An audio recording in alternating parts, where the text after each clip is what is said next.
प्यारे बच्चों, जय हिंद। न्यू लाइट के प्लेटफॉर्म से मैं आपका स्वागत करता हूं। पढ़ने का अधिकार सबको, डॉक्टर बनने का अधिकार भी सबको, ये मोटो है हमारे डायरेक्टर सिंह सर का। और उनके सौजन्य से टेस्ट सीरीज का ये पेपर मैं एक्सप्लेन करने चल रहा हूं, तो देर न करते हुए जल्दी चलते हैं।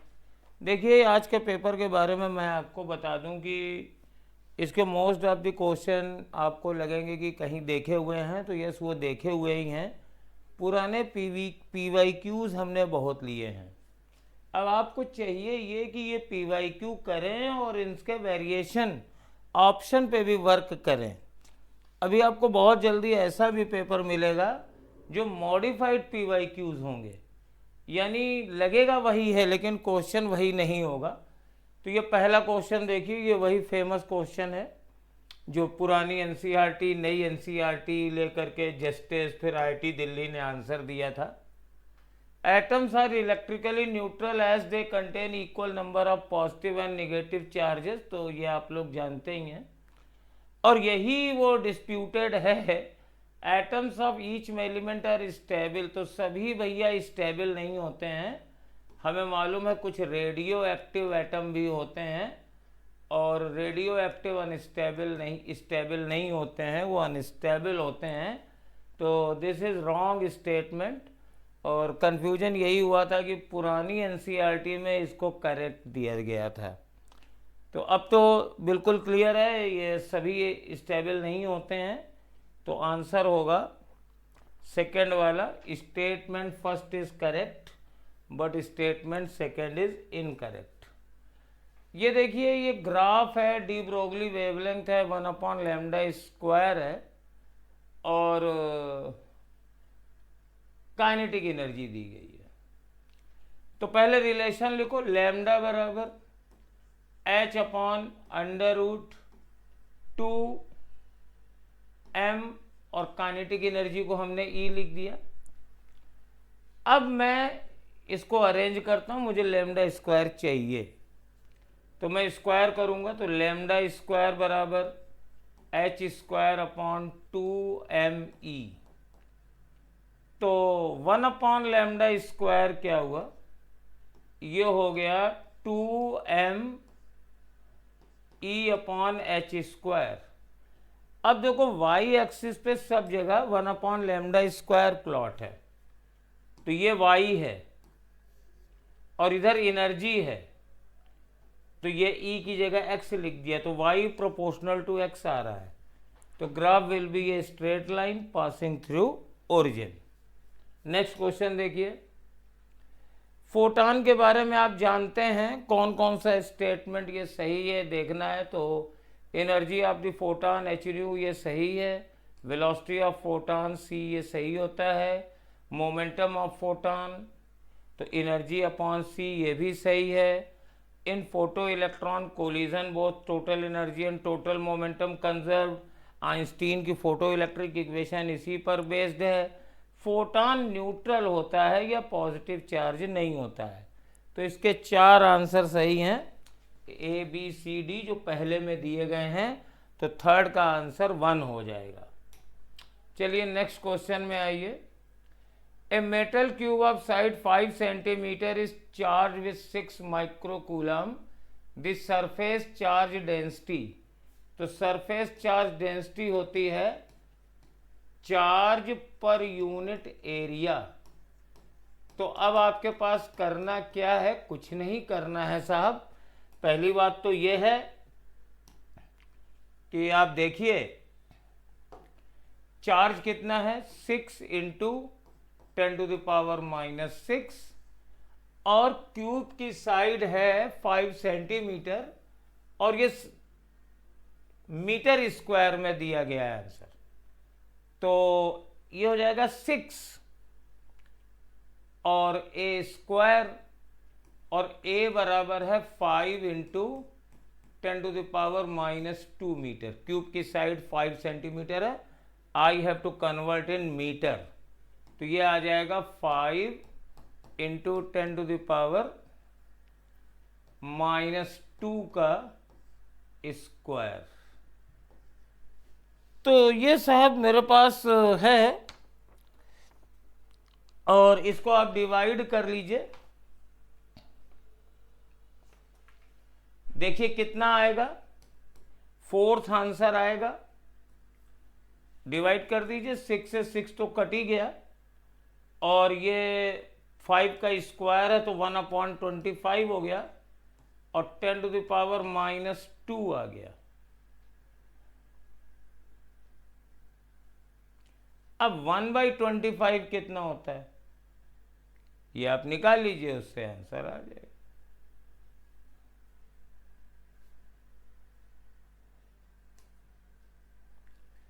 The escape velocity from earth surface is v।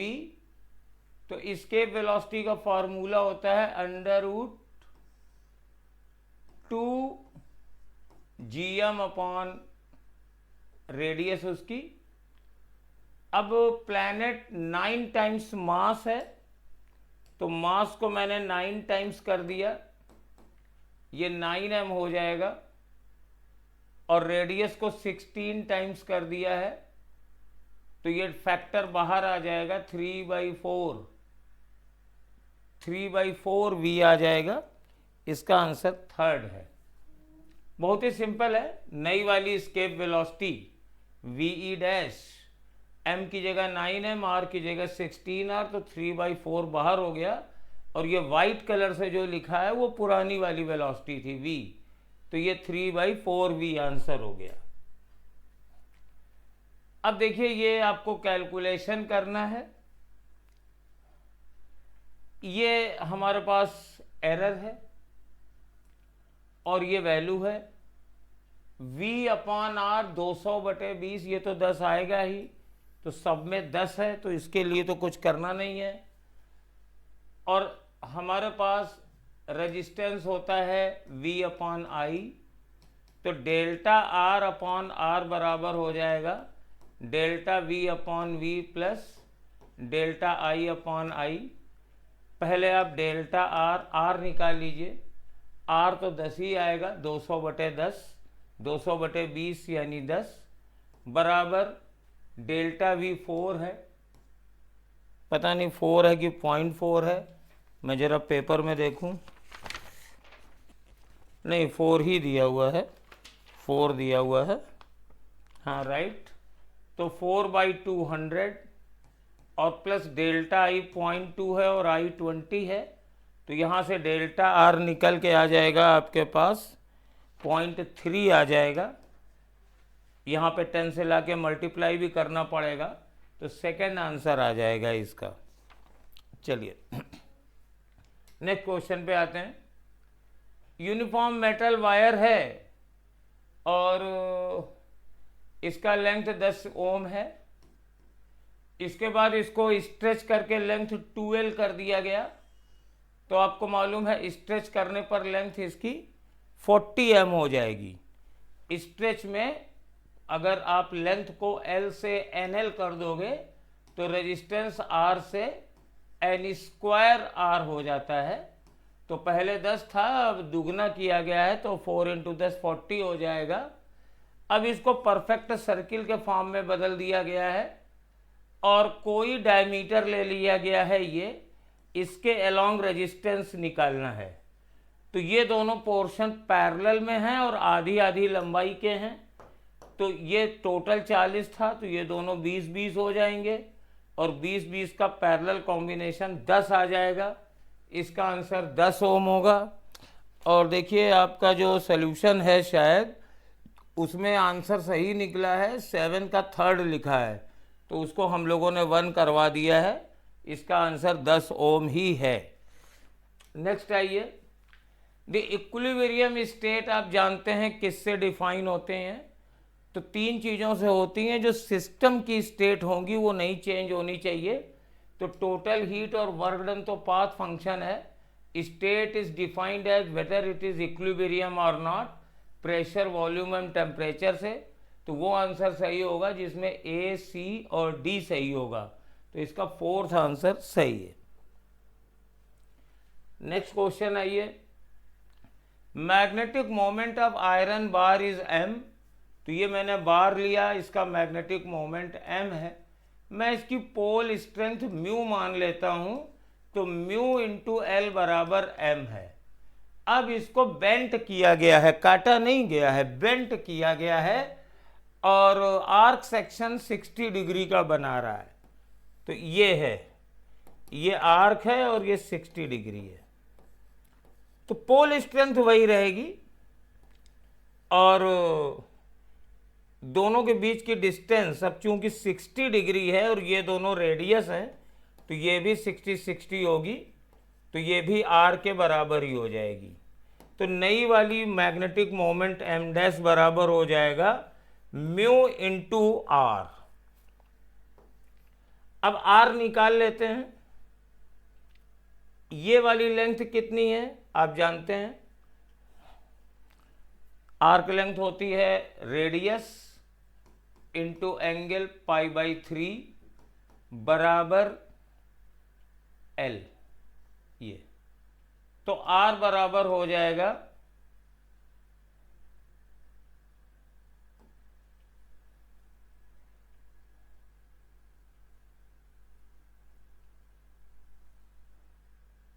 3L into pi. तो आर की वैल्यू रख दीजिए, म्यू 3L अपॉन पाई। तो म्यू एल तो m था, तो 3m अपॉन पाई। इसका आंसर फर्स्ट वाला आएगा। ये भी PYQ ही था शायद। A bullet is fired from a gun at a speed of 280 metre per second in the direction 30 degree above the horizontal। तो 30 डिग्री से ऐसे फेंक दिया गया, स्पीड 280 है, और ये ऐसे किया गया है, और मुझे ये मैक्सिमम हाइट निकालनी है। तो u स्क्वायर यानी 280 का स्क्वायर साइन स्क्वायर 30, फार्मूला आप जानते ही हैं, अपॉन 2 इंटू जी, और जी की वैल्यू आपसे कहा जा रहा है 9.8 है, साइन स्क्वायर 0.5 यानी 1/2 दिया है, तो 280 इंटू 280 और 1/4 1/2 का स्क्वायर और 2 इंटू 9.8। अब इसको बस आपको कैलकुलेट करना है।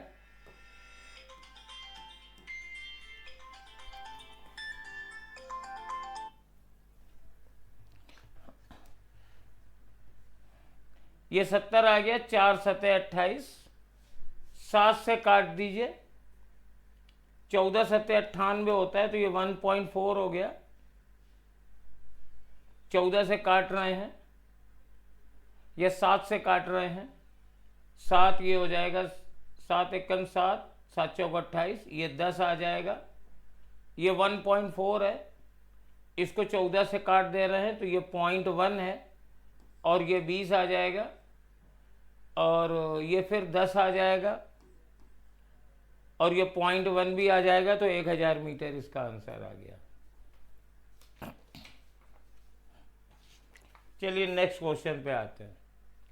Net magnetic flux through any close surface placed in uniform electric field is.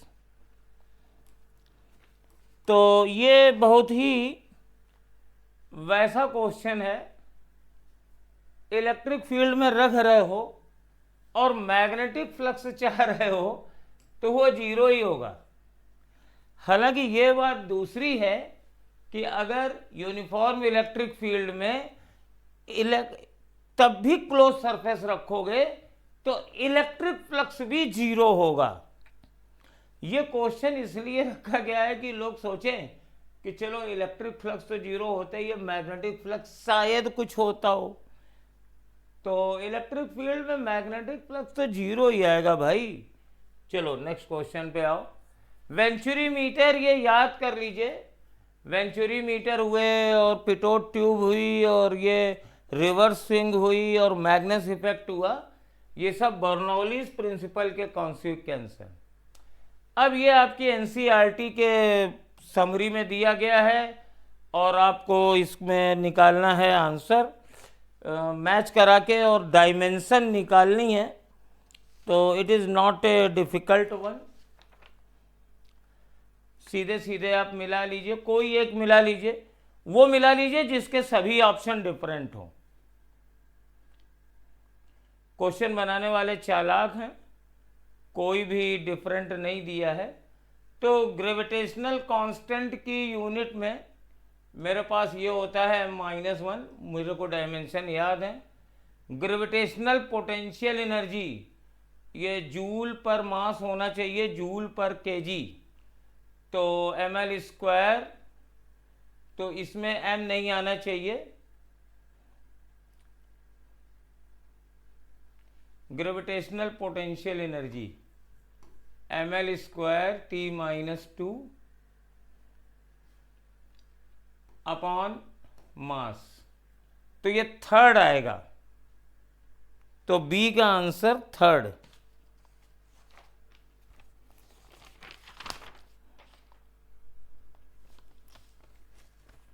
ये थर्ड है।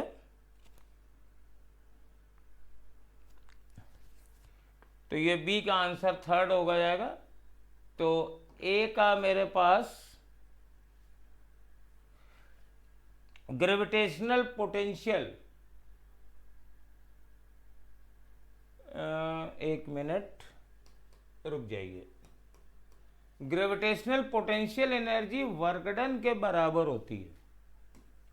पोटेंशियल होती है एनर्जी अपॉन मास, तो ग्रेविटेशनल पोटेंशियल एनर्जी किसी भी टाइप की एनर्जी हो, इसकी डायमेंशन वर्क के बराबर होगी। तो यस, फर्स्ट का सेकंड, ए का, और बी का हो जाएगा फोर्थ। अब देखो सेकंड फोर्थ तुमसे तीनों कैलकुलेट कर लाएगा। सी ग्रेविटेशनल पोटेंशियल, तो ये बेटा ग्रेविटेशनल पोटेंशियल होता है एनर्जी पर यूनिट मास, तो ये थर्ड आ जाएगा, थर्ड।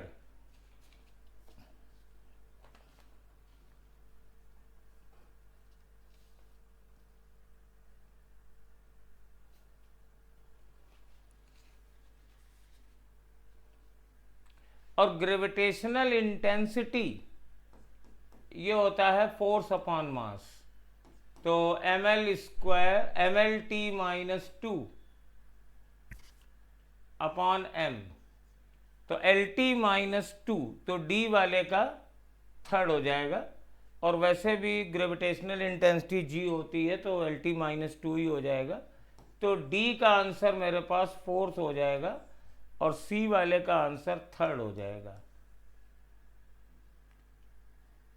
नहीं, डी का आंसर हमारे पास थर्ड हो जाएगा, ये थर्ड नंबर पे दिया है ग्रेविटेशनल इंटेंसिटी, और सी वाले का आंसर फोर्थ हो जाएगा ml² T-2,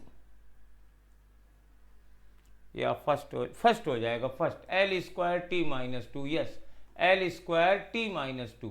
potential is energy per unit mass, ये मैं पता नहीं क्यों बार बार कंफ्यूज हो रहा हूँ, ये फर्स्ट हो गया है। डायमेंशन निकाल लीजिए अब, ठीक है। ग्रेविटेशनल कांस्टेंट हमारे पास m-1 होता है, ए का सेकेंड। ग्रेविटेशनल पोटेंशियल एनर्जी ये वर्क डन हो जाएगा, तो ml² T-2 इसका फोर्थ होगा। ग्रेविटेशनल पोटेंशियल ये वर्क पर यूनिट मास होगा, तो m हट जाएगा, फर्स्ट हो जाएगा। और ग्रेविटेशनल इंटेंसिटी ये फोर्स पर यूनिट मास हो जाएगा, तो LT-2 आ जाएगा, तो फर्स्ट वाला ऑप्शन सही है। चलिए नेक्स्ट आइए। ये दो पेंडुलम हैं और एक की लेंथ 121 है और दूसरे की 100 है, और कितने समय के बाद वो फेज में आ जाएंगे। तो छोटे वाले के मान लो n ऑसिलेशन है, तो n t स्मॉल बराबर n-1 t बिग, ये हमारा रिलेशन होता है। तो n निकालना है और t स्मॉल और t बिग, तो ये हमें मालूम है t प्रोपोर्शनल टू लेंथ होती है, t बराबर 2π√LG। तो स्मॉलर की लेंथ है 100 और n-1 ये लेंथ है 121, तो ये आ जाएगा 10n बराबर 11n-11, तो n बराबर 11। तो छोटे वाले के 11 ऑसिलेशन के बाद ये दोनों दोबारा सेम फेज में आ जाएंगे। नेक्स्ट क्वेश्चन पे आइए। A body is executing simple harmonic motion with frequency n, the frequency of potential energy. तो अगर पार्टिकल की फ्रीक्वेंसी एन है तो काइनेटिक एनर्जी की फ्रीक्वेंसी, पोटेंशियल एनर्जी की फ्रीक्वेंसी, काइनेटिक एनर्जी और पोटेंशियल एनर्जी के डिफरेंस की एनर्जी सबकी फ्रीक्वेंसी 2n होती है, क्योंकि उसमें स्क्वायर टर्म आ जाता है। For a plane wave electromagnetic wave propagating in x direction, which one of the following combination gives the correct possible direction of the electric field and the magnetic field। ये मेरे पास ऐसा है कि कई चीज़ें आनी चाहिए। नंबर 1, E क्रॉस B की वैल्यू ये प्लस आई कैप समथिंग आनी चाहिए और E डॉट बी बराबर 0 होना चाहिए। अब आपको ये सब लेके चेक करना पड़ेगा। तो पहले वाले को देखिए, माइनस जे क्रॉस जे, ये 0 हो गया, माइनस जे क्रॉस माइनस के, तो ये आई हो गया, फिर के क्रॉस माइनस जे, ये भी हमारे पास माइनस करके आई हो गया। तो पहला वाला आंसर इस पहली वाली क्राइटेरिया को शूट कर रहा है, जबकि बाकी नहीं कर रहे हैं। यहाँ पर ये जो मेरे पास पोर्शन है ये वाला, ये शॉर्ट हो गया है, ये दोनों पॉइंट सेम पोटेंशियल पे हैं, तो ये कैपेसिटर बेकार हो गया। बेसिकली दो ही कैपेसिटर हैं पैरेलल में, तो इसका आंसर 2C हो जाएगा। पैरेलल में कैपेसिटीज जुड़ जाती हैं। वाटर गिर रहा है 60 मीटर से और 15 kg पर सेकेंड रेट है इसका। टरबाइन को ऑपरेट कर रहे हैं। Losses through the friction force are 10% of the input energy. पहले तो इनपुट एनर्जी देख लो। इनपुट एनर्जी क्या है? 60 मीटर की हाइट से पर सेकेंड 15 kg मास गिर रहा है, तो 15 इंटू जी इंटू एच, ये इनपुट एनर्जी टरबाइन पर गिर रही है। Due to the losses due to frictional force are 10% of the internal energy. तो यानी इनपुट कितना हुआ? 10%, तो लॉस हो गया 90% हुआ, और इसका अब 90% निकाल लीजिए भाई। तो ये 2 0 तो कट गए, ये दोनों तो कट गए, तो 15 छक्का हो गया 90, ठीक है, और ये और आ गया 90, तो 90 का स्क्वायर 9 का स्क्वायर 8100 हो गया। तो 8.1 किलोवाट हमारे पास इसका आंसर आ गया। बहुत ही सिंपल एनसीईआरटी का क्वेश्चन है शायद ये, और सिंपल ही रहते हैं question. A linear aperture whose width is 0.02 centimetre is placed immediately in front of a lens of focal length 60।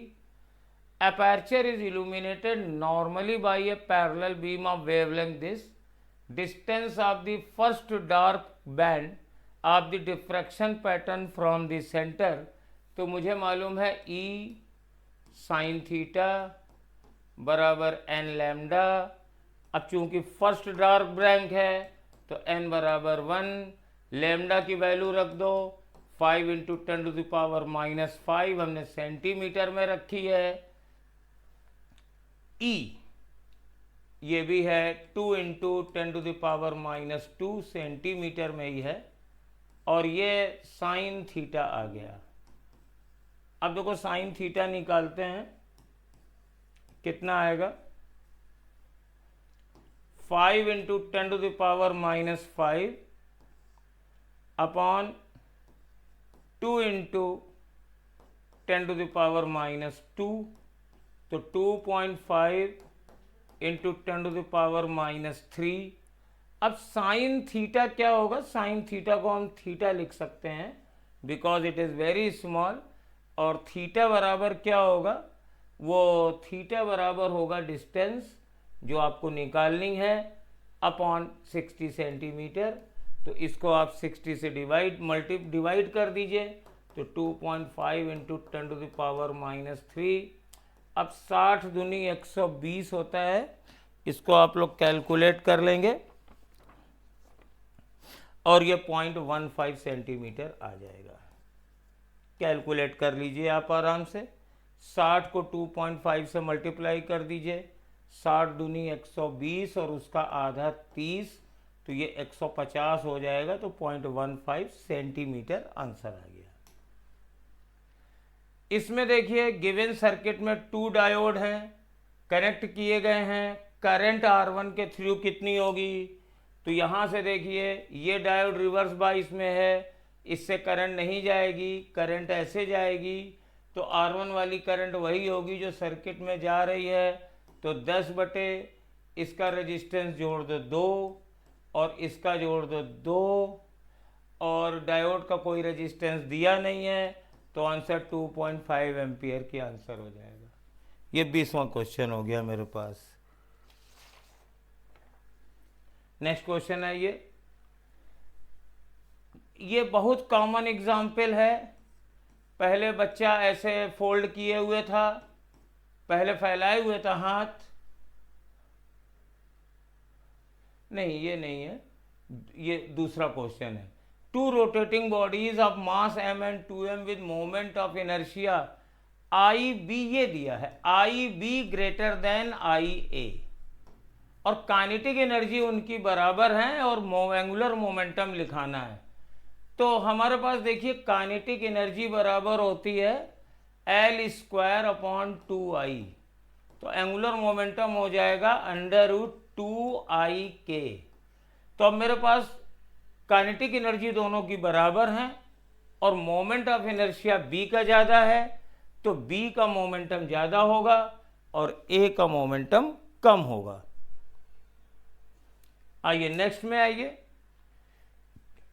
A square loop ABCD carrying a current I is placed near and coplanar with long conductor XY, net force on the loop will be।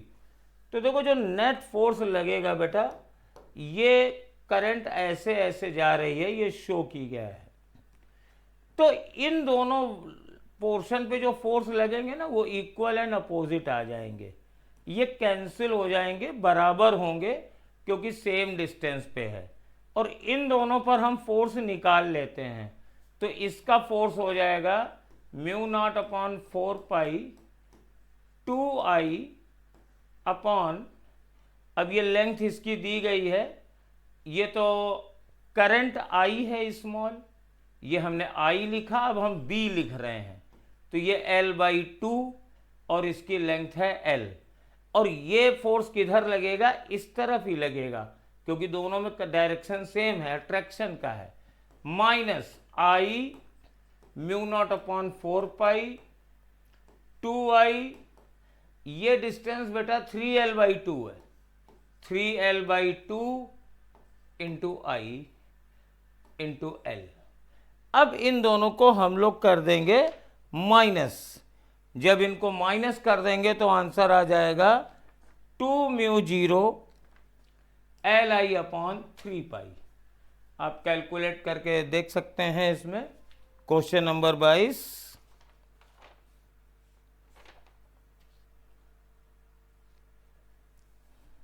चलिए next question. Magnetic susceptibility is negative for diamagnetic only, बाकी के लिए positive होती है। A uniform rope of length L and mass M1, देखिए ये रोप ऐसे लटकी हुई है और यहाँ से M1 हैंग, रोप का मास M1 है और यहाँ पे M2 है, और यहाँ से कोई वेव चलती है, तो जब वेव चलेगी तो फ्रीक्वेंसी नहीं चेंज होगी, तो लैम्डा बराबर होता है V/N। तो मुझे λ2/λ1 चाहिए। λ1 कहाँ है? लोअर एंड पर है। λ2 कहाँ है? अपर एंड पर है। तो λ1/λ2 बराबर, मान लिया यहाँ वेव की वेलोसिटी v1 है और यहाँ v2 है, तो दैट इज v1/v2। और डोरी के लिए v प्रोपोर्शनल टू √t होता है, तो v1/v2 बराबर √t1/t2।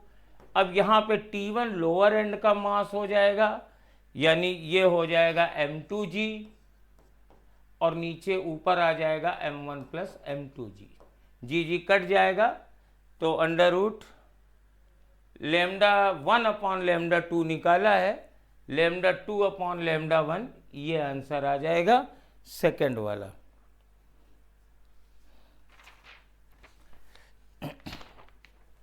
Last question, approximate depth of ocean is this, compressibility of water is this, density of water is 10 to the power 3 kg per meter cube, what fractional compression। तो हमें मालूम है young mod B बराबर delta P upon delta V upon V, यही fractional compression है। तो delta P upon B और 1 upon B को कहते हैं कंप्रेसिबिलिटी C। अब डेल्टा P कितना है, डेप्थ इतनी है, तो 2700 H रो जी कर रहे हैं, इंटू रो इंटू जी की वैल्यू 10 ही लेंगे, और कंप्रेसिबिलिटी लेंगे 45.4 इंटू 10 टू द पावर -11। अब यहाँ पे आपको गुणा भाग करना पड़ेगा, 2700 गुणे, चलिए मैं करता हूँ, 27 गुणे 45.4, तो ये 2 है, ये 3 है, 5 और एक ये 6, 2 1 3 नहीं, 2 और 3 5 1 6, और वो आ गया 10 टू द पावर -5। अब इसको तुम्हें कैलकुलेट करना है, कैलकुलेट मैं अभी करता हूं।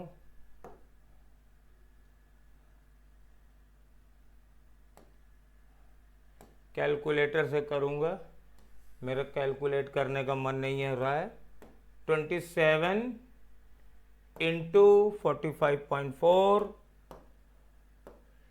तो 1225.8 आ रहा है, तो 1225.8 इंटू 10 टू द पावर -3, -5 है, तो 3 अंक के बाद डेसिमल और कर दिया, तो 1.225 इंटू 10 टू द पावर -2 आ जाएगा। तो ये मेरे पास ये आंसर आ जाएगा थर्ड वाला। तो पेपर आज का बहुत इजी था, इसलिए मैंने भी जल्दी से कर लिया है, और कभी कभी पेपर में मिसप्रिंट हो जाती है, तो आप लोग बार बार कमेंट करते हो, तो इसलिए मैं पेपर लिए हुए था, बीच में मिला भी ले रहा था। एक सॉल्यूशन में शायद आंसर गलत छपा है, तो उसको सही कर लेना, आगे का पेपर आगे वाले पर्सन करेंगे। थैंक यू बेटा। हेलो बच्चों, कैसे आप सब? चलिए अभी स्टार्ट करते हैं। क्वेश्चन नंबर 26 से 50 तक का डिस्कशन करते हैं। क्वेश्चन नंबर 26 देखिए आप लोग।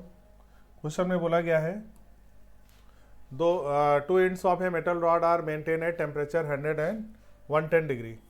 तो ये मेटल रॉड है, और इसके दोनों एंड को यहाँ पर 100 डिग्री सेंटीग्रेड है, और ये 110 डिग्री सेंटीग्रेड है। The rate of heat flow in the rod is found to be 4 joule per second. तो इसमें हीट जो फ्लो होगा, रेट ऑफ हीट फ्लो, ये H है, जो कि क्वेश्चन में 4 जूल दे रखा है, 4 जूल पर सेकेंड दे रखा है। तो हाई टेम्परेचर से लो टेम्परेचर की तरफ हीट जाएगा।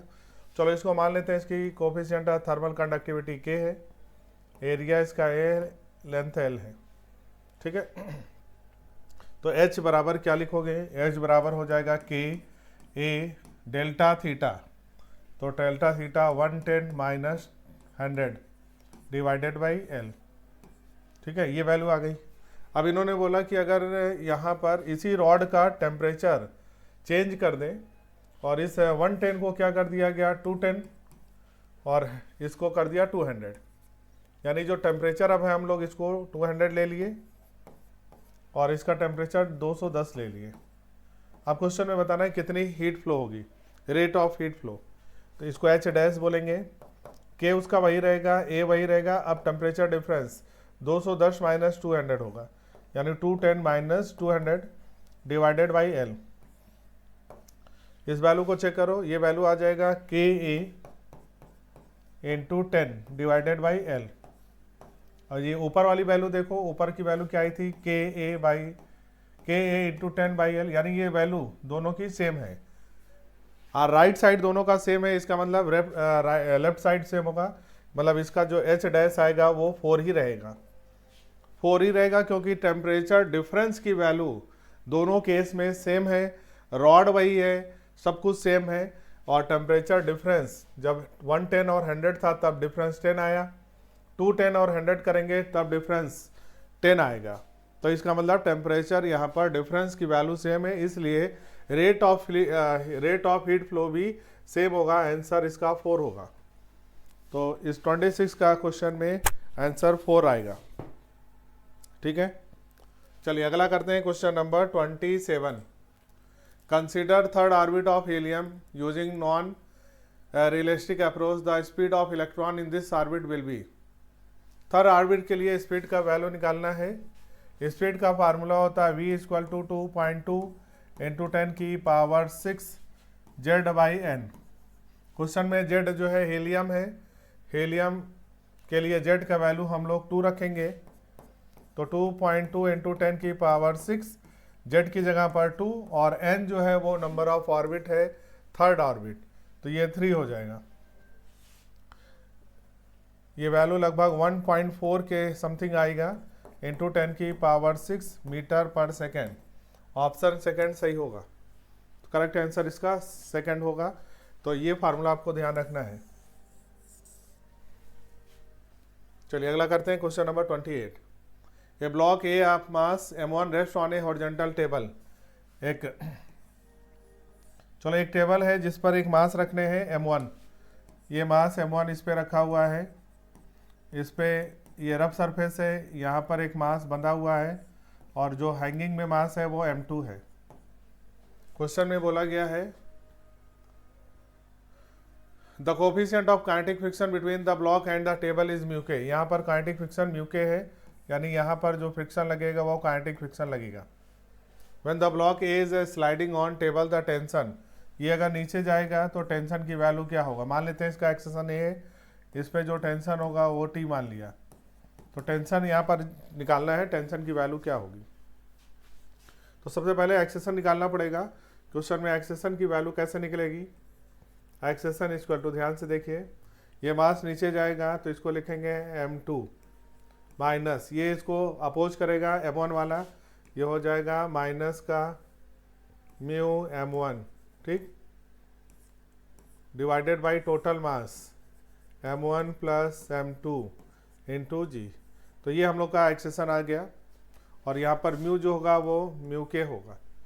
एक्सेशन आ गया। अब जरा इसमें इक्वेशन बनाए। टेंशन आगे लग रहा है, मतलब ब्लॉक आगे जाएगा तो फ्रिक्शन पीछे जाएगा, तो यहाँ पर जो फ्रिक्शन फोर्स लगेगा वो पीछे की ओर लगेगा। इक्वेशन होगा T minus friction, kinetic friction बराबर ma m1 इंटू ए। T की वैल्यू निकालना है, A की वैल्यू यहाँ पर ये पुट कर देंगे, तो टेंशन की जो वैल्यू आएगी, टेंशन की वैल्यू आएगी वो m1 m2 है ना, 1 प्लस म्यू अपान m1 प्लस m2 इंटू जी के बराबर आएगी। तो क्वेश्चन में केवल ए निकाल लेंगे तो आंसर इसका आप सही कर सकते हो। तो एक्सेशन की वैल्यू निकालना इंपॉर्टेंट है, और एक्सेशन की वैल्यू निकाल के इस इक्वेशन में एक्सेशन की जगह पर पुट कर देंगे। आंसर इसका जो आएगा वो थर्ड आ जाएगा, तो थर्ड इसका राइट आंसर होगा।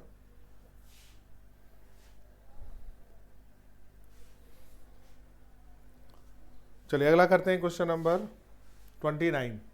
A block of mass 10 kg moving in x direction with a constant speed 10 meter per second subjected to retarding force F equal to minus का x। यहाँ पर देखो फोर्स जो लग रहा है वो हमारा फोर्स लग रहा है वेरिएबल, और हमको क्वेश्चन में निकालना है जब ये x इक्वल टू 2, ये 2 नहीं है, यहाँ पर क्वेश्चन में करेक्शन है 20 होगा, 20 मीटर टू 30 मीटर है ना, तो यहाँ पर 2 की जगह 2 काट देना। 20 के लिए क्वेश्चन में 20 टू 30 के लिए फाइनल काइनेटिक एनर्जी बताना है। वर्क एनर्जी थ्योरम आपने पढ़ा है, वर्क डन बराबर होता है change in kinetic energy, final kinetic energy minus initial kinetic energy. Work done variable है, इसलिए वर्क डन का फार्मूला F dx लगाएंगे इंटीग्रेशन वाला। फाइनल काइनेटिक एनर्जी पूछा गया है, initial kinetic energy half m into v square लगाएंगे question में, वी स्क्वायर बी की वैल्यू दे रखी है, ये कॉन्सेप्ट हो गया। फोर्स की इक्वेशन है -0.1x, इंटीग्रेट करेंगे dx से, लिमिट रखेंगे 20 से 30 के बीच, फाइनल निकालना है माइनस हाफ, मास क्वेश्चन में गिवन है 10 किलोग्राम, वेलोसिटी वैल्यू 10, स्क्वायर करेंगे 100 हो जाएगा, 5 हो गया यानी 500 हो गया। 0.1x का इंटीग्रेशन होगा 0.1x स्क्वायर बाई 2, लिमिट यहाँ पर रखेंगे 30 20 एफ के एफ माइनस 500, ठीक है।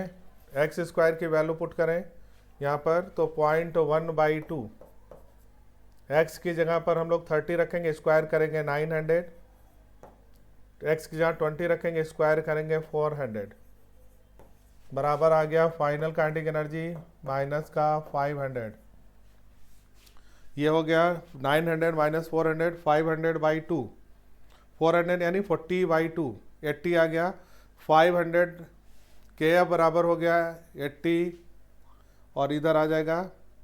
और ये चूंकि क्वेश्चन में क्या दे रखा है, रिटार्डिंग फोर्स, तो इसका वर्क डन जो होगा वो निगेटिव आएगा, तो निगेटिव वर्क डन यहाँ पर आएगा, माइनस में होगा, ये प्लस है, प्लस 500 और ये वैल्यू निगेटिव आएगा क्योंकि वर्क डन रिटार्डिंग फोर्स का वर्क डन है ना, रिटार्डिंग फोर्स मतलब जो वर्क डन होगा वो निगेटिव आएगा, तो यहाँ पर जो वर्क डन आएगा वो निगेटिव लेंगे, तो निगेटिव वर्क डन यहाँ पर कितना आएगा, के एफ माइनस 500 और ये वैल्यू 80 प्लस 500 माइनस 80, तो 580 ये यानी कि आ जाएगा 475।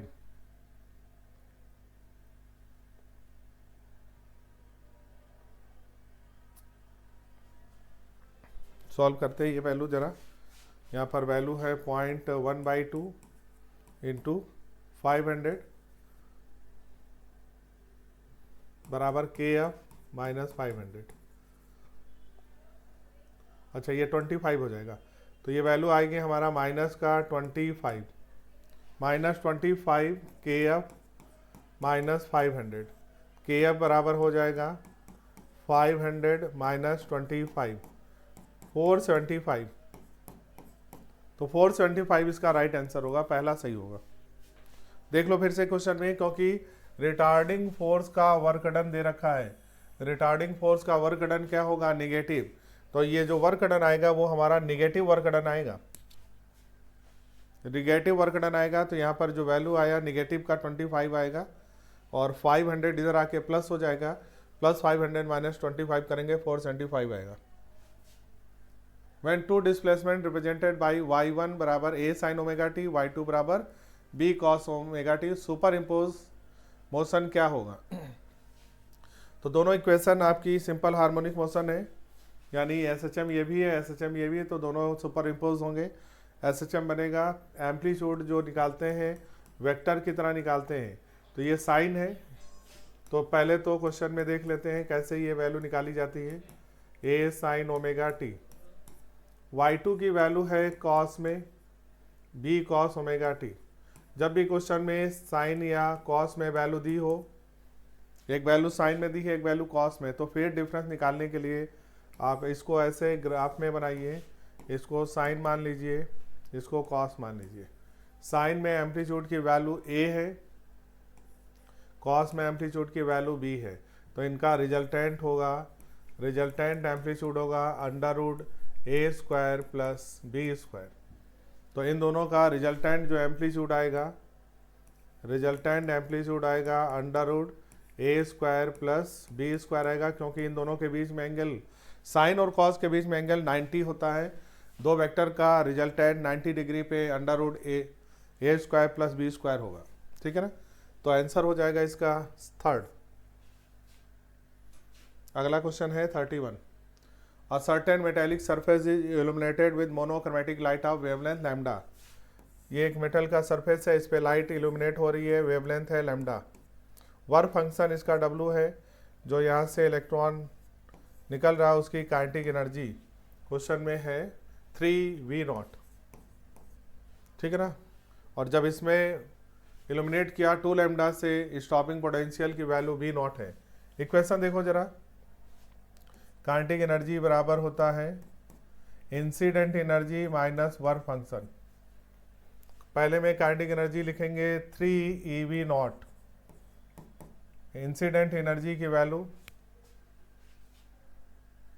इंसिडेंट एनर्जी की वैल्यू hc/लैम्डा माइनस वर्क फंक्शन। इक्वेशन पहला हो गया। दूसरा इक्वेशन, जब क्वेश्चन में स्टॉपिंग पोटेंशियल V नॉट है तो ये हो गया EV नॉट बराबर hc। अब इंसिडेंट लाइट की जो वेवलेंथ है वो कितना लेना है, 2 लैम्डा माइनस वर्क फंक्शन। ठीक, अब इन दोनों को सॉल्व करना है, सॉल्व कर सकते हैं, दोनों को घटा दें या दोनों में आप EV नॉट की वैल्यू पुट कर दें, जैसे चाहे वैसे सॉल्व करें। चलो इस EV नॉट को यहाँ पर वैल्यू पुट करेंगे तो 3 EV नॉट की जगह ये रखेंगे तो 3 से मल्टीप्लाई हो जाएगा, 3 hc/2 लैम्डा और 3 यहाँ पर 5 हो जाएगा, बराबर हो गया hc/लैम्डा माइनस 5। तो हमने क्या किया कि इस EV नॉट को यहाँ पे रख दिया इसकी जगह पर, तो EV नॉट की जगह ये रखेंगे तो 3 से इस इक्वेशन में मल्टीप्लाई हो गया। अब जरा देखो ध्यान से, ये 3 इधर जो है 3/2 hc/लैम्डा और hc/लैम्डा इधर है, तो 3/2 hc/लैम्डा माइनस hc/लैम्डा, ये वैल्यू किसके बराबर हो गया, ये इधर चला जाएगा तो ये प्लस हो जाएगा, 3 5 माइनस 5 तो ये हो गया 2 5। ये बचा हमारे पास 3/2 1.5 में से hc गया तो ये वैल्यू बचेगा हमारा hc/2 लैम्डा बराबर हो गया 2। वर्क फंक्शन होता है hc/लैम्डा नॉट, hc से hc कट गया, लैम्डा नॉट की वैल्यू, लैम्डा नॉट बराबर क्या आ गया 4 लैम्डा, ये इसका राइट आंसर होगा, 4 लैम्डा इसका राइट आंसर होगा, आंसर हो गया सेकंड। तो ये हम लोग आइंस्टीन का फोटो इलेक्ट्रिक इक्वेशन लिखेंगे और उसमें वैल्यू पुट करेंगे। पहले इंसिडेंट जो वेवलेंथ है लैम्डा रखना है, फिर इंसिडेंट वेवलेंथ 2 लैम्डा रखना है। स्टॉपिंग पोटेंशियल पहले के लिए 3 V नॉट है, बाद के लिए V नॉट है। दो इक्वेशन बनाएंगे, दोनों इक्वेशन को सॉल्व करेंगे। यहाँ पर velocity of projectile at the initial point दे रखा है, वेलोसिटी एट बी पॉइंट पे वेलोसिटी बताना यहाँ पर। तो आप जब यहाँ पर देखेंगे तो आपको दिख रहा होगा कि इस जगह पर एक वेलोसिटी का ये कंपोनेंट आएगा, एक नीचे का कंपोनेंट आएगा, ठीक है ना। हॉरिजॉन्टल वेलोसिटी का कंपोनेंट तो कांस्टेंट रहेगा। हॉरिजॉन्टल वेलोसिटी इस समय यहाँ पर 2i है तो फाइनल में भी 2i रहेगा। इस समय वर्टिकल वेलोसिटी इनिशियल है हमारा 3j, तो ये वर्टिकल वेलोसिटी इधर आ जाएगी माइनस में 3j, नीचे की तरफ आ जाएगी, बस इतना अंतर आ जाएगा। यानी जो फाइनल वेलोसिटी होगा उसमें x का जो कंपोनेंट होगा वेलोसिटी का वो 2i ही रहेगा, लेकिन जो यहाँ पर कंपोनेंट ऊपर वाला है वो नीचे की तरफ जाएगा, क्योंकि पार्टिकल नीचे की तरफ जाएगा, माइनस 3j हो जाएगा। केवल वर्टिकल डायरेक्शन का, वर्टिकल वेलोसिटी का डायरेक्शन चेंज हो जाएगा। तो पहले जो प्लस 3j में था वो जब गिरेगा तो माइनस 3j हो जाएगा, नीचे की तरफ आएगा। आंसर इसका हो जाएगा second. Question number 33, a piece of iron is heated in a flame, first become dull red, become reddish yellow and finally white hot. ये किस इक्वेशन से इसको हम लोग एक्सप्लेन करते हैं? तो आपने विंड डिस्प्लेसमेंट लॉ पढ़ा है, लैम्डा m इनवर्स बराबर क्या होता है, या इन्वर्सली प्रोपोर्शनल टू t होता है। जब बॉडी को हम लोग गर्म करते हैं टेम्परेचर कम होगा, वेवलेंथ ज़्यादा होगा। टेम्परेचर कम होता है तो वेवलेंथ ज़्यादा, और वेवलेंथ का हम लोग अगर आर्डर देखें विबग्योर होता है। तो टेम्परेचर जब कम होगी, टेम्परेचर कम होगा, वेवलेंथ ज़्यादा होगा। तो जब बॉडी को पहले शुरू में हार्ड करेंगे तो पहले वो रेड जैसा दिखेगा, पहला रेड कलर जैसा दिखेगा। जैसे जैसे टेम्परेचर बढ़ाते जाएंगे, वेवलेंथ कम होती जाएगी तो कलर उसका वायलेट की तरफ शिफ्ट होगा, और जब वो हॉट हो जाएगा तो व्हाइट हॉट की तरह दिखाई पड़ेगा। तो इसका मतलब ये डिस्प्लेसमेंट लॉ है, बीन डिस्प्लेसमेंट लॉ। तो कलर रेड से चेंज होते होते ये वायलेट या ब्लू की तरफ ये हमको दिखाई पड़ेगा। Question number 34, A gas is taken through the cycle ABC। Cyclic process दिख रहा है, A से B की तरफ गया, B से C की तरफ गया, C से A की तरफ। साइक्लिक प्रोसेस में वर्क डन, साइक्लिक प्रोसेस में वर्क डन निकालने के लिए हम लोग पहले देखते हैं ये साइकिल क्लॉकवाइज है कि एंटी क्लॉकवाइज। अगर आप इसको देख रहे होंगे तो आपको ये साइकिल दिख रहा है हमारा क्लॉकवाइज। क्लॉकवाइज साइकिल है, वर्क डन पॉजिटिव आएगा, तो पॉजिटिव वर्क डन आएगा, इसका मतलब निगेटिव वाला तो आंसर काट दो।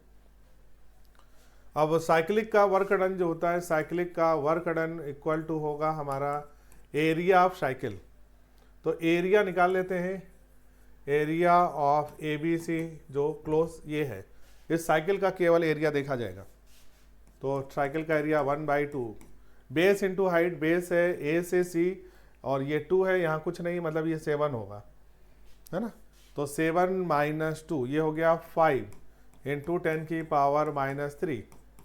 वर्टिकल डिस्टेंस देखेंगे यहाँ से यहाँ तक, ये वैल्यू 2, ये वैल्यू 6, 6 - 2 4 हो जाएगा, पावर में 10 की पावर 5 लिखेंगे।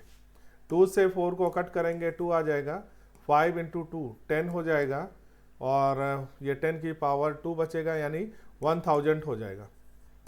तो 1000 इसका राइट आंसर होगा, पॉजिटिव आंसर आएगा, पहला ऑप्शन करेक्ट होगा। 35 wire loop is rotated in a magnetic field, the frequency of change of direction of the induce EMF. एक वायर जो कि लूप के फॉर्म में, उसको रोटेट करेंगे और मैग्नेटिक फील्ड में अगर वो रोटेट होगा तो फ्रीक्वेंसी कितनी बार, the frequency of change of direction of induce EMF, induce EMF कितनी बार चेंज होगा, इंड्यूस ईएमएफ कितनी बार चेंज होगा। तो अगर आप अपनी कॉपी को देखें, कॉपी को अगर हम लोग रोटेट कराएं मैग्नेटिक फील्ड में, मान लेते हैं ये पेपर है, इसको अगर हम लोग रोटेट कराएं मैग्नेटिक फील्ड, पहले ऐसे रखा था, फिर ऐसा रखेंगे, फिर इसको घुमाएंगे, फिर ऐसा एक पूरा राउंड कराएंगे, ठीक ना। तो जब मैग्नेटिक फील्ड की डायरेक्शन, मतलब इसका अभी देखेंगे तो अगर मान लेते हैं मैग्नेटिक फील्ड इसमें आउटवर्ड है, इस समय देखेंगे तो इसका एरिया वेक्टर इसी साइड में है, मैग्नेटिक फील्ड इधर ही है, तो इसका जो हमारा फ्लक्स होगा वो क्या आ जाएगा, B.A। तो एरिया वेक्टर और मैग्नेटिक फील्ड के बीच में एंगल अगर 0 बन रहा है तो इसका फ्लक्स होगा B.A, BA cos theta cos 0 का वैल्यू, यानी इस समय फ्लक्स जो होगा वो हमारा आएगा। जब ये घूम के ऐसा हो जाएगा, मैग्नेटिक फील्ड इधर है, एरिया वेक्टर ऊपर हो गया, अब एंगल 90 बनेगा, फ्लक्स 0 हो जाएगा। अब फ्लक्स 0 होगा, इसलिए इंड्यूस ईएमएफ यहाँ पर क्या आएगा, 0 होगा। अब फिर से ऐसा हो जाएगा तो अब ये उल्टा हो जाएगा, यानी अब इधर जो फ्लक्स आ रहा था अब अपोजिट डायरेक्शन में बनेगा। तो यहाँ पर एक पूरे राउंड में 2 बार ऐसा पॉसिबल होगा जब फ्लक्स वहाँ पर मैक्सिमम होगा और एक बार मैक्सिमम निगेटिव में होगा और एक बार 0 होगा। तो पूरे साइकिल में 2 बार यहाँ पर फ्लक्स में डायरेक्शन चेंज होगी इंड्यूस ईएमएफ की। तो ट्वाइस पर रिवोल्यूशन आंसर होगा पहला। चलिए question number 36, vibration of pipe open at both and, open at both and यानी ये ओपन आर्गन पाइप है, इसमें हमको बताना है ओपन आर्गन पाइप ऐसा बनेगा, ये एंड हमारा एंटी नोड होगा, ये एंड एंटी नोड होगा। पहला ऑप्शन है odd harmonic of the fundamental frequency will be generated. Open organ pipe जो है ऑड इवन दोनों देता है, ये ऑड भी देगा, odd and even both harmonic present, both harmonic present होगा। पहला ऑप्शन सही है, ये सही है। अगर यहाँ क्वेश्चन में यहाँ पर लिखा होता ओनली ऑड तब तो गलत हो जाता है, ऑड देगा। All harmonic of the fundamental frequency generated सही है। अगर फंडामेंटल पहले F0 लिया तो अगला होगा 2F0, फिर होगा 3F0, फिर होगा 4F0। तो ऑड भी आ रहा है, इवन भी आ रहा है, सभी टाइप की हार्मोनिक मिलेगी। Pressure change will be maximum at the both and. Pressure देखो ध्यान से, यहाँ पर एंटी नोड बन रहा है दोनों एंड पे। एंटी नोड जो होता है उसको अगर आप देखें नोड से कंपेयर करें तो एंटी नोड का एरिया ज़्यादा होता है, प्रेशर होता है फोर्स अपॉन एरिया। एरिया यहाँ पर मैक्सिमम होगा तो प्रेशर यहाँ पर मिनिमम होगा। एंटी नोड का एरिया ज़्यादा होता है, नोड पे कम होता है, नोड पे प्रेशर मैक्सिमम होता है, एंटी नोड पे प्रेशर मिनिमम होगा। प्रेशर चेंज बिल में मैक्सिमम लिखा है, ये गलत हो गया, मिनिमम होना चाहिए। तो आंसर इसका थर्ड गलत होगा, थर्ड गलत हो जाएगा। और बोला है चौथा open and will be anti node, सही है, ओपन एंड एंटी नोड बनाता है। चलिए अगला 37. Explosion breaks rock into 3 part. चलो एक मास m है, ये 3 पार्ट में ब्रेक हो रहा है, ये 3 पार्ट में ब्रेक हो रहा है. बोला गया कि इसमें जो 2 पार्ट हैं वो परपेंडिकुलर डायरेक्शन में टूट गए. तो पर 2 of them go off right angle to each other. The first part 1 kilogram, ये 1 किलोग्राम का फर्स्ट पार्ट है, कितने से गया? With speed of 12 metre per second. मान लिया हमने ये x में गया. दूसरा बोला सेकेंड पार्ट जिसका वैल्यू 2 किलोग्राम है, वो किधर गया? ऊपर की तरफ.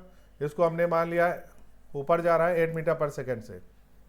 अब बोला गया तीसरे पार्ट की जो वेलोसिटी है वो दे रखा है 4. तो बताना इसका मास क्या होगा? पूरा मास हमने m लिया था. तो सबसे पहले हम जो conservation of mechanical conservation of momentum लगाएंगे. तो इधर शुरू में मोमेंटम 0 है, m इंटू 0, बाद में भी 0 आना चाहिए. तो यहाँ पर इस डायरेक्शन में जो मोमेंटम आएगा 1 इंटू 12 यानी 12 में मोमेंटम आया. और इधर कितना आ जाएगा? 8 इंटू 2, इधर का मोमेंटम आ गया 16. ये x एक दूसरे के परपेंडिकुलर है. रिजल्टेंट मोमेंटम बनाएंगे और जो रिजल्टेंट मोमेंटम आएगा उसका वैल्यू 12 का स्क्वायर प्लस 16 का स्क्वायर से निकलेगा. तो ये वैल्यू आ जाएगा 12 का स्क्वायर 144, 16 का 256, ये वैल्यू आ जाएगा √400 यानी 20. तो इन दोनों का जो रिजल्टेंट मोमेंटम है उसकी वैल्यू निकालो. तीसरा वाला पार्ट इनके अपोजिट डायरेक्शन में जाएगा. तो तीसरा वाला पार्ट इसके अपोजिट डायरेक्शन में जाएगा, जिससे इस मोमेंटम को वो कैंसिल कर दे और नेट मोमेंटम जीरो हो जाए. क्योंकि एक्सप्लोजन से पहले मोमेंटम 0 है तो एक्सप्लोजन के बाद भी 0 होना चाहिए. तो तीसरे पार्ट का मास हम लोग m मान लेते हैं, इसकी वेलोसिटी 4 है. तो ये जो हमारा तीसरे पार्ट का मोमेंटम है 4 इंटू m, वो रिजल्टेंट मोमेंटम के बराबर कर दो 20 के. तो m का वैल्यू निकालेंगे तो ये आंसर आ जाएगा 5. तो इसका राइट आंसर हो जाएगा 1. बहुत इंपॉर्टेंट कॉन्सेप्ट है. जब भी क्वेश्चन एक्सप्लोजन का हो, आपको ऐसा क्वेश्चन दिया हो तो आप रिजल्टेंट मोमेंटम बनाइए. रिजल्टेंट मोमेंटम जो आएगा उसके अपोजिट डायरेक्शन में तीसरे वाले का मोमेंटम का डायरेक्शन बनाइए और उसका वैल्यू रिजल्टेंट के बराबर करिए. चलिए 38. Internal resistance of 2.1 volt cell which give current of 0.2 ampere through resistance of 10 ohm. Current होता है E/R प्लस R. करंट की वैल्यू क्वेश्चन में 0.2 है, E की वैल्यू 2.1 है, रेजिस्टेंस की वैल्यू 10 है. इंटरनल रेजिस्टेंस निकालना है. पॉइंट से इसको काट दें. ये हो गया 20 प्लस 2R बराबर 21. 2R बराबर हो गया 1, R बराबर हो गया 1/2, 0.5. राइट आंसर हो जाएगा 0.5 ओम.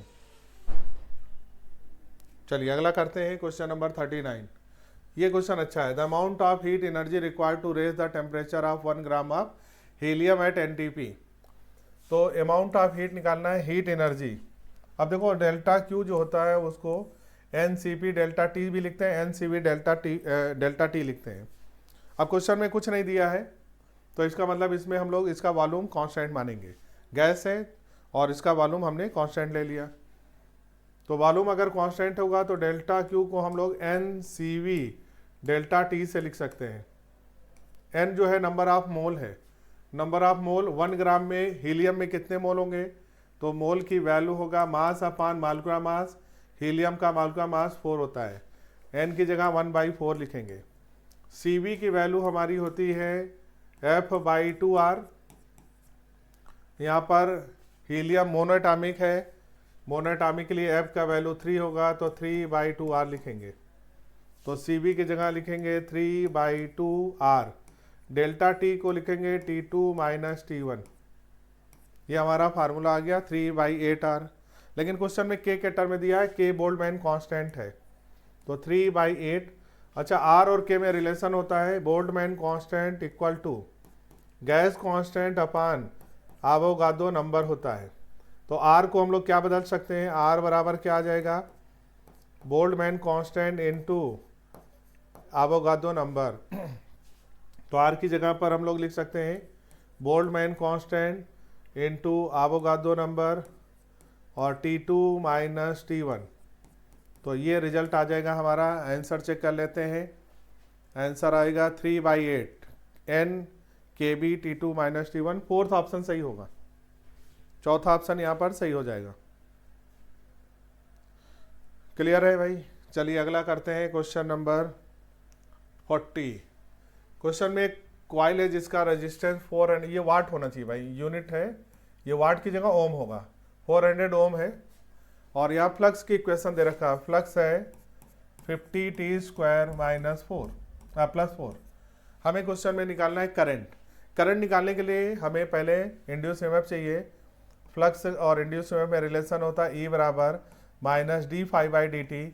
अगर हम लोग केवल मैग्नीट्यूड देखें तो d∅dt लिखेंगे, यानी कि ये वैल्यू आ गया 2 × 50 100t, है ना।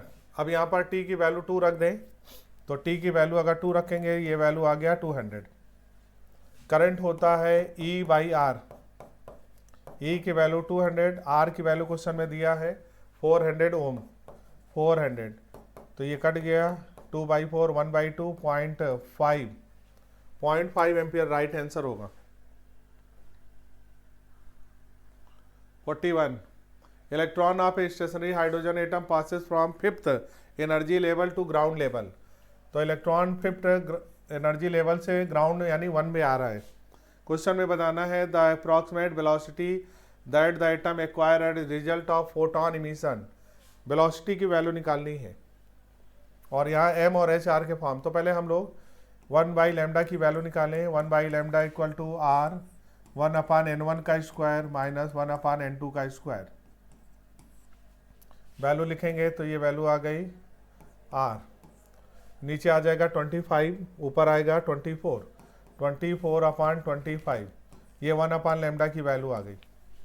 अच्छा, जब हम लोगों ने डी ब्रॉगली वेवलेंथ पढ़ा है तो यहाँ पर जो इलेक्ट्रॉन होगा उसका डी ब्रॉगली वेवलेंथ और P में रिलेशन होता है, P बराबर होता है h/λ। P को हम लोग mb लिखेंगे, mb बराबर हो गया h/λ, v बराबर हो गया h/m 1/λ। तो ये आंसर आ गया h/m और 1/λ की वैल्यू आ गई हमारे पास 24r/25। तो आंसर हो गया 24HR/25m। आंसर होगा थर्ड इसका राइट आंसर हो जाएगा। तो पहले 1/λ निकालेंगे, डी ब्रॉगली वेवलेंथ का फार्मूला निकालेंगे और P बराबर mb लिखेंगे, V की वैल्यू h/m × 1/λ। ठीक है, अगला करते हैं question number 42। A boy standing in the top of tower 20 metre high. तो एक बॉय 20 मीटर हाई टावर पे खड़ा है। क्वेश्चन में बोला गया ड्रॉप ए स्टोन।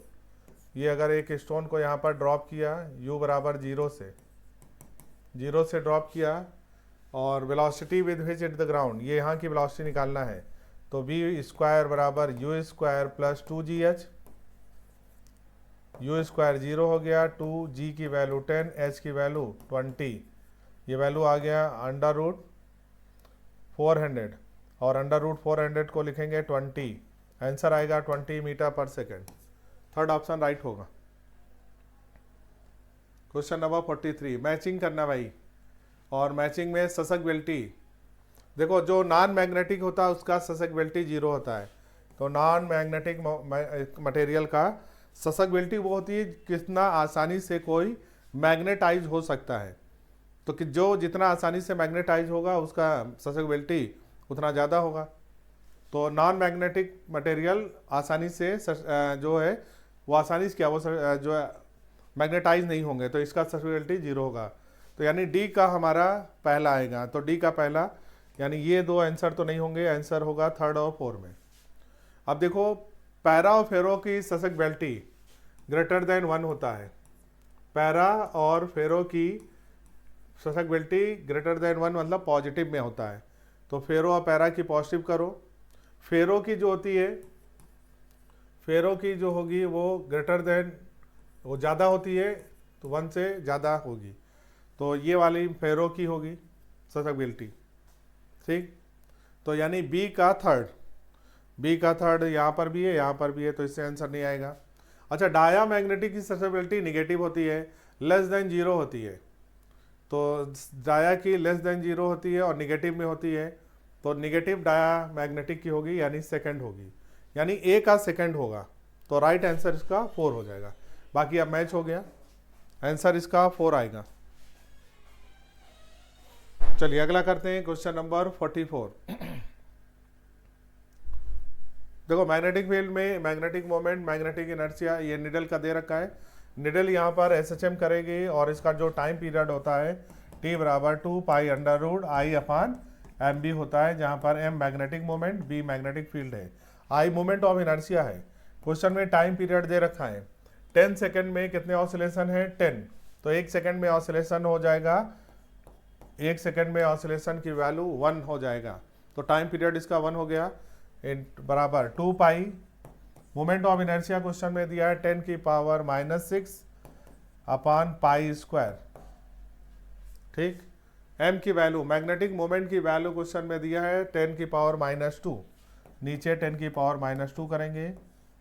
क्वेश्चन में मैग्नेटिक फील्ड की वैल्यू निकालनी है, तो मैग्नेटिक फील्ड को ऐसे रख दें, दोनों तरफ स्क्वायर करेंगे तो 1 का स्क्वायर 1 ही रहेगा, 2 पाई का स्क्वायर हो गया 4 पाई स्क्वायर, अंडर रूट यहाँ से हट जाएगा, 10 की पावर -6 ऊपर गया 10 की पावर -2 प्लस हो जाएगा, तो 10 की पावर -4 बचेगा, नीचे आएगा हमारा pi square into B, pi square से पाई स्क्वायर कैंसिल हो गया, बी का वैल्यू आ गया 4 इंटू 10 की पावर, बी की वैल्यू 4 इंटू 10 की पावर -4, अगर हम लोग इसको लिखें तो 0.4 इंटू 10 की पावर -3, 0.4 इंटू 10 की पावर -3 को मिली लिखेंगे, मैग्नेटिक फील्ड की यूनिट टेस्ला, तो 0.4 मिली टेस्ला इसका राइट आंसर थर्ड होगा।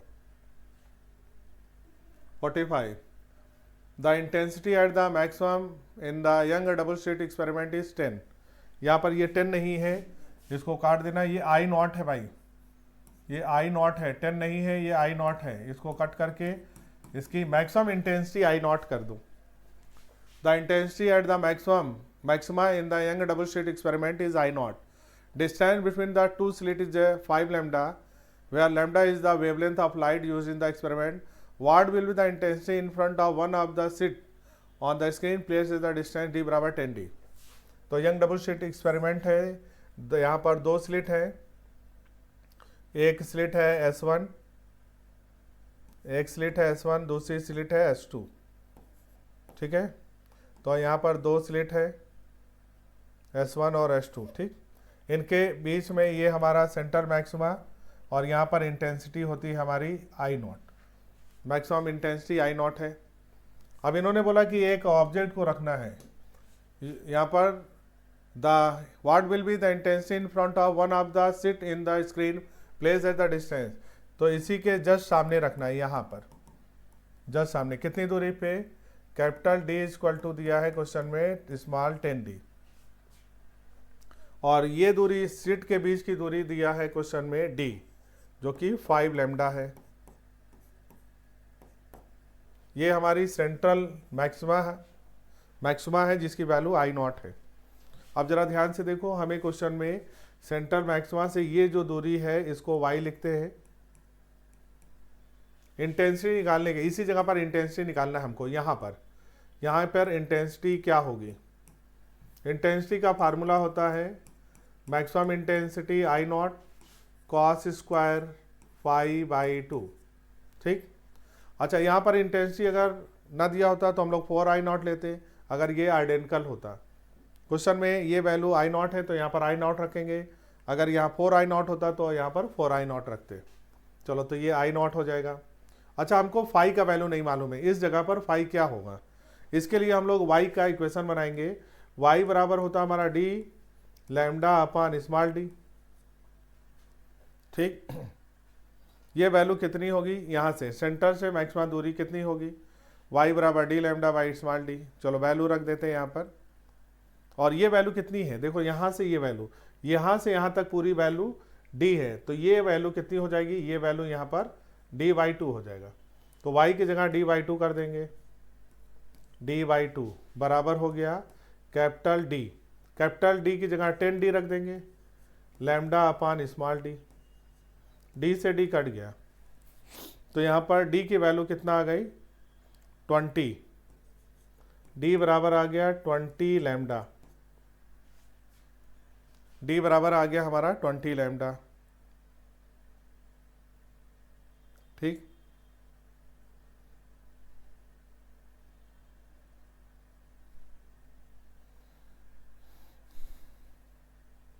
अब हमको लैम्डा ये वैल्यू आ गई और फेज डिफरेंस की वैल्यू निकालना भाई। फेज डिफरेंस के लिए हम लोग कन्वर्ट करेंगे, हाँ फेज डिफरेंस का फार्मूला क्या होगा, डेल्टा फाई बराबर हो गया 2 pi by lambda into delta x. तो पाथ डिफरेंस पहले लिखेंगे, हाँ पाथ डिफरेंस का फार्मूला क्या होगा, तो यहाँ पर पहले पाथ डिफरेंस निकालेंगे। यहाँ पर ये जो दूरी है d/2 पे पाथ डिफरेंस पहले निकालना पड़ेगा क्वेश्चन में। पाथ डिफरेंस का जो फार्मूला होगा ये होता है, पाथ डिफरेंस का फार्मूला, इसको हम लोग यहाँ से यहाँ तक लिख रहे हैं डेल्टा एक्स। डेल्टा एक्स बराबर हो गया y इंटू स्मॉल डी अपान कैपिटल डी। ये पाथ डिफरेंस का फार्मूला होता है, वाई डी अपान कैपिटल डी, ठीक है ना। तो वाई डी अपान कैपिटल डी यहाँ पर हमारा फार्मूला हो गया। अब यहाँ पर वैल्यू रख देते हैं, चलो तो y की वैल्यू क्या होगी d/2, y की जगह d/2 रख देंगे, स्मॉल डी को ऐसे रहने देंगे, कैपिटल डी की जगह पर 10d रख देंगे, तो d से d कैंसिल हो गया, ये वैल्यू आ गई d/20, पाथ डिफरेंस आ गया d/20, ठीक है ना। और d की वैल्यू कितना है 5 लैम्डा, तो d की यहाँ पर वैल्यू रख दें, d बराबर 5 λ/20, ये वैल्यू आ गया λ/4। तो पाथ डिफरेंस ये याद रखना, पाथ डिफरेंस होता है वाई डी अपान कैपिटल डी। तो पहले हम लोग इस d/2 पे पाथ डिफरेंस निकालेंगे, λ/4 आया। पाथ डिफरेंस को फेज डिफरेंस में बदलेंगे, डेल्टा फाई लगाएंगे 2 pi by lambda into delta x, delta x की जगह λ/4 करेंगे, लैम्डा से लैम्डा कट गया, वैल्यू आई π/2। क्वेश्चन में इंटेंसिटी निकालना था, चलो इंटेंसिटी बराबर I0 cos स्क्वायर 90/2, π/2 मतलब 90, तो ये वैल्यू हो गया 45। I0 cos 45 का वैल्यू 1/√2 स्क्वायर करेंगे, 1/2 आएगा, तो I0/2 इसका राइट आंसर 4 होगा।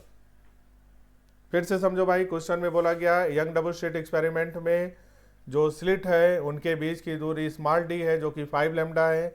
एक यहाँ पर हमको इंटेंसिटी बताना है, किसी एक स्लिट के जस्ट सामने अगर पूछा जाए what will be the intensity in front of one of the slit on the screen place at the d equal to capital 10d, capital D बराबर 10d।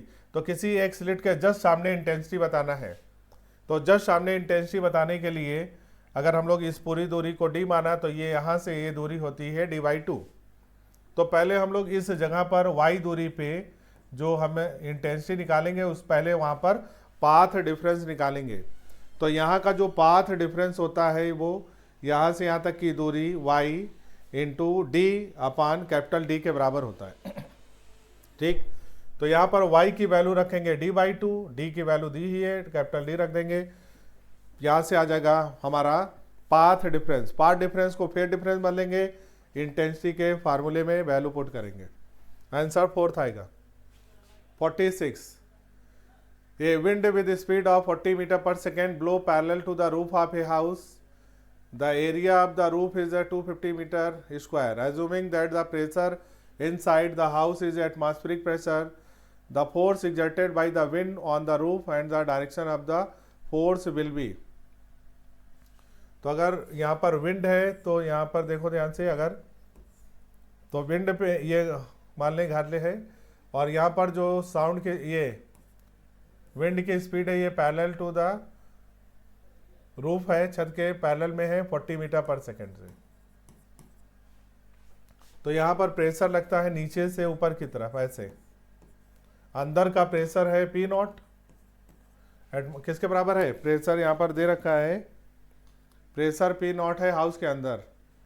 तो force exerted by the wind on the roof, wind जो है वो किस पे, यहाँ पर roof पे जो फोर्स लगाएगा उसका डायरेक्शन बताना है। ठीक, तो यहाँ पर हम लोग बर्नौलीज इक्वेशन से ये क्वेश्चन सॉल्व करेंगे। तो क्या लिखेंगे, ऊपर का प्रेशर, ये अंदर का प्रेशर, ये बाहर का प्रेशर, बाहर का प्रेशर नहीं दिया है P1 मान लेते हैं, अंदर का प्रेशर P नॉट दिया है। तो P1 into H rho g plus half rho v square, ठीक, बराबर क्या हो जाएगा, P naught H rho g, ठीक, प्लस हाफ रो, चलो इसका एक वेलोसिटी v1 ले लें, इसको वेलोसिटी v2 ले लें। तो हम लोग ये इक्वेशन लगाएंगे, ये बाहर का इक्वेशन, ये अंदर का इक्वेशन है। इस वाले में से इसको घटाएंगे, तो ये देखो h रो जी से h रो जी हटा दो, यहाँ पर क्या आ जाएगा, तो P नॉट माइनस P1 बराबर, इसको इसमें से घटा रहे हैं, हाफ रो v1 का स्क्वायर माइनस, अब नीचे अंदर तो वेलोसिटी जीरो है तो इसको जीरो लिख देंगे। ये प्रेशर डिफरेंस है, फोर्स अपान एरिया कहलाएगा। ये वैल्यू आ गया हाफ रो v1 का स्क्वायर, और ये वैल्यू दे रखा है क्वेश्चन में, वेलोसिटी की वैल्यू दिया है कितना 40, तो 40 का स्क्वायर करेंगे, 40 इंटू 50। अब डेंसिटी क्या होगा,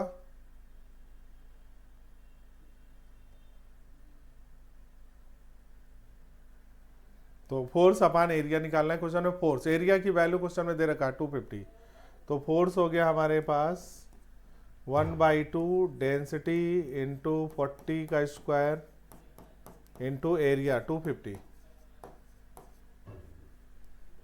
ठीक है भाई, ये वैल्यू आ जाएगा।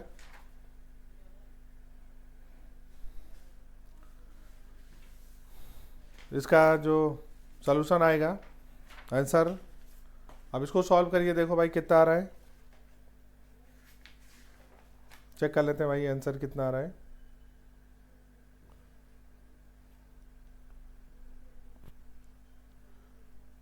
ये जो है ये P नहीं है, ये डेंसिटी, ये P नहीं है, ये डेंसिटी ऑफ एयर है।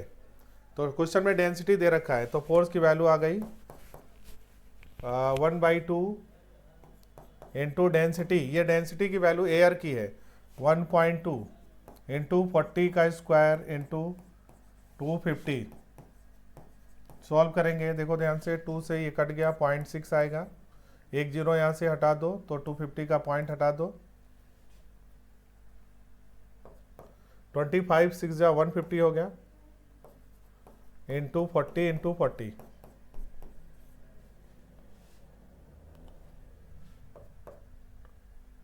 तो ये 240 के करीब आएगा।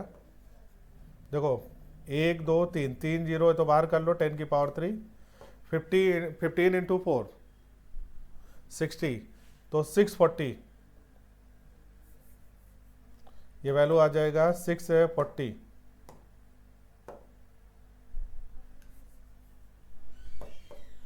सिक्स 40 इंटू 10 की पावर 3,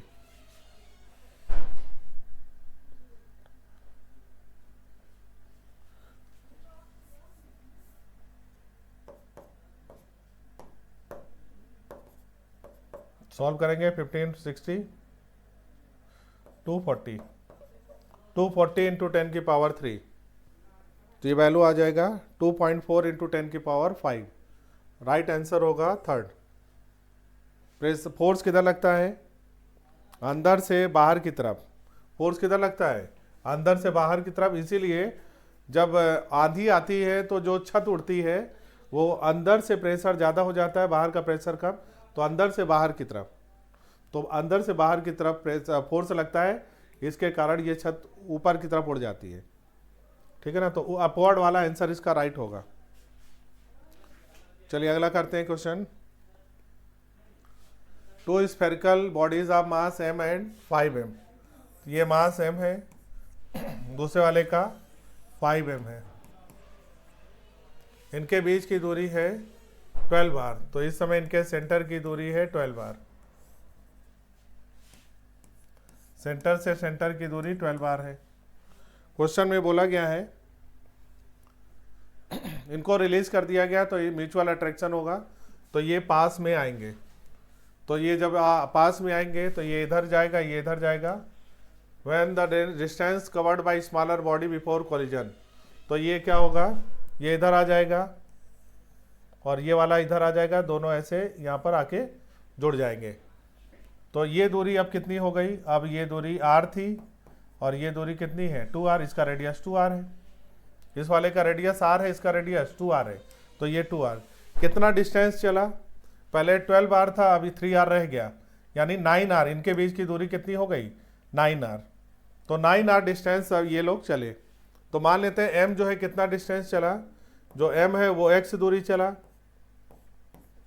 तो ये वाला कितना चलेगा, ये 9 माइनस एक्स चलेगा, तो ये 9 माइनस एक्स चलेगा। ठीक है ना, चलो तो अब बस m1 इंटू x1 बराबर क्या कर दो, दूसरी तरफ का मास है 5m इंटू 9 माइनस एक्स।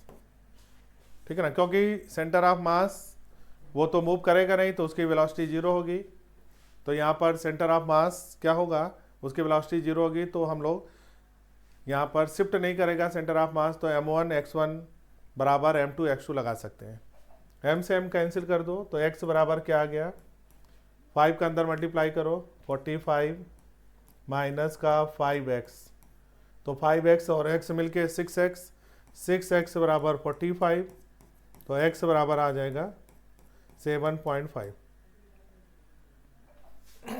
और ये दूरी r भी है, क्योंकि ये पूरी दूरी कितनी है r, तो 7.5r।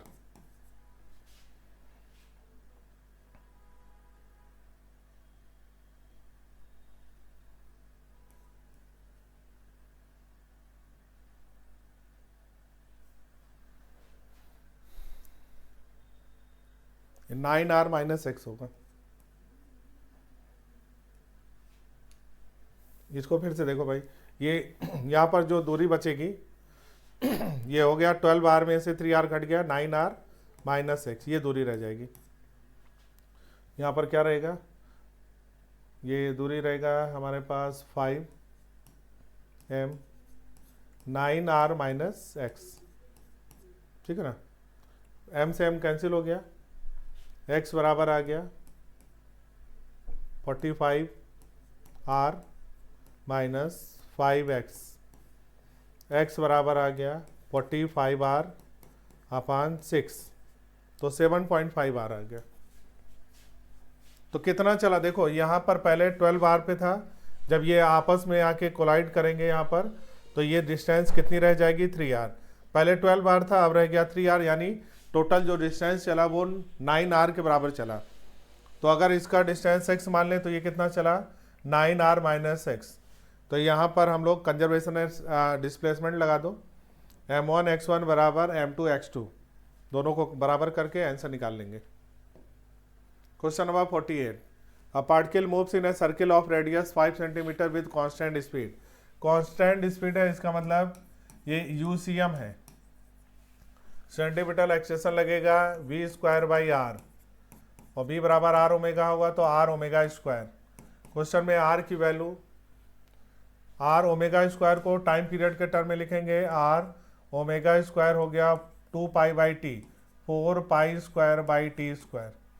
क्वेश्चन में बताना है एक्सेशन, तो अब वैल्यू पुट करेंगे, r का वैल्यू है 5 सेंटीमीटर, 5 10 की power minus 2, 4 pi square, time period है क्वेश्चन में 0.2 पाई, तो 0.2 पाई इंटू 0.2 पाई, पाई से पाई स्क्वायर कैंसिल हो गया, 0.2 से 10 की पावर माइनस 2 हट गया, 2 2 4 हट गया, आंसर आ जाएगा 5 metre per second square. 49 a biconvex lens है both radius of curvature 20 centimetre. Biconvex lens है जिसका रेडियस दोनों साइड का रेडियस 20 है। फोकल लेंथ क्या होगा? फोकल लेंथ होता है r/2 म्यू माइनस 1। म्यू का वैल्यू क्वेश्चन में 1.5 है, -1 करेंगे 0.5, 2 से मल्टीप्लाई करेंगे तो ये r के बराबर होगा, यानी कि जो फोकल लेंथ आएगा वो 20 सेंटीमीटर आएगा। फोकल लेंथ आ गया 20 सेंटीमीटर। क्वेश्चन में ऑब्जेक्ट की हाइट दिया 2 सेंटीमीटर और u की वैल्यू 30 है। मैग्निफिकेशन ये होता है v/i/o बराबर होता है v/u बराबर होता है f/f minus f plus u। ये हम लोग का मैग्निफिकेशन का फार्मूला है और फार्मूले से यहाँ पर वैल्यू पुट करेंगे। i का वैल्यू, इमेज की हाइट बतानी है तो i को ऐसे रहने दो। o की वैल्यू हमें क्वेश्चन में ऑब्जेक्ट की हाइट है 2। f की वैल्यू रख देते हैं, f की वैल्यू क्वेश्चन में है 20 निकाला है। फोकल लेंथ की वैल्यू हमारी है 20, u की वैल्यू क्वेश्चन में -30 है। ऊपर आ गया 20, नीचे आ गया -10, ठीक है, तो ये आ गया -2 i/2, यानी कि i की वैल्यू कितना आ गया? -4। माइनस का मतलब हो गया वो इन्वर्टेड होगा, 4 का मतलब हुआ उसकी हाइट 4 गुना होगी, और इन्वर्टेड जो इमेज होती है वो रियल होती है, रियल इन्वर्टेड, और हाइट होगा 4 सेंटीमीटर। राइट आंसर 4 होगा। Galvanometer has a coil of resistance 100 ohm, full scale deflection 30 milliampere है। It is a work as voltmeter of 30 volt. तो V बराबर क्या होता है? IG into R plus S, है ना, G प्लस एस लिख दो, G प्लस एस। क्वेश्चन में S की वैल्यू निकालना है। V की वैल्यू क्वेश्चन में दे रखा है 30, IG की वैल्यू 30 इंटू 10 की पावर -3, G की वैल्यू क्वेश्चन में गैल्वेनोमीटर का रेजिस्टेंस 100 प्लस S की वैल्यू निकालना है। तो यहाँ पर S की वैल्यू क्या आ जाएगी? 30 से 30 कट गया, ये हो गया 1000 बराबर 100 प्लस S, तो S बराबर क्या हो गया? 900 ओम। आंसर होगा सेकेंड, ठीक है। तो ये था आज का फिजिक्स का डिस्कशन, और उम्मीद है डिस्कशन आपको अच्छा लगा होगा। जो भी बातें नहीं समझ में आई होंगी तो एक बार आप लोग कमेंट जरूर करिएगा, और क्वेश्चन को एक बार सॉल्व करके सारे कॉन्सेप्ट को देखिए। जो भी डाउट होगा आप उसमें कमेंट करके पूछ सकते हैं। Thank you so much. अगले टेस्ट के लिए हम लोग फिर से मिलते हैं। Best of luck.